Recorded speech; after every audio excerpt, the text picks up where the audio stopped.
একজন দর্শক জানতে চাচ্ছেন এর মধ্যে পার্থক্য কি রোজা রাখা আর অ্যানারক্সিয়া? অ্যানারক্সিয়া কথাটার মানে হচ্ছে ক্ষুধা কমে যাওয়া। এটা মেডিকেল টার্ম, ক্ষুধা কমে যাওয়া। আর এটা অনেক সময় তাদের ক্ষেত্রে ঘটতে পারে যারা ডায়েটিং করছে। তরুণীদের বেলাতেই এটা বেশ কমন। এটা এক ধরনের রোগ। যারা ডায়েটিং করে তারা খাওয়া দাওয়া কম করে, এটা তাদের অভ্যেসে পরিণত হয়ে যায়। তারা কোনো কিছু খেতে চায় না।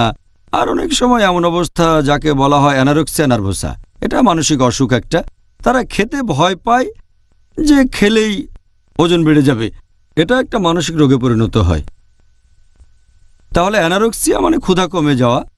ডায়েটিংয়ে খুব একটা ফল আসে না, কারণ যারা ডায়েটিং করে যখনই ডায়েটিং করা ছেড়ে দেয় হয় অ্যানারক্সিয়া নার্ভোসায় ভোগে, যেটা এক ধরনের মানসিক রোগ। তারা কোনো কিছু খেতে ভয় পায় যে ওজন বেড়ে যাবে, তারপর তাদের ওজন কমে যায়, স্বাস্থ্য খারাপ হয়ে যায়। অথবা ডায়েটিং ছেড়ে দিলে আবার মোটা হয়ে যায়, তখন তারা অতিরিক্ত খাবার খেতে থাকে।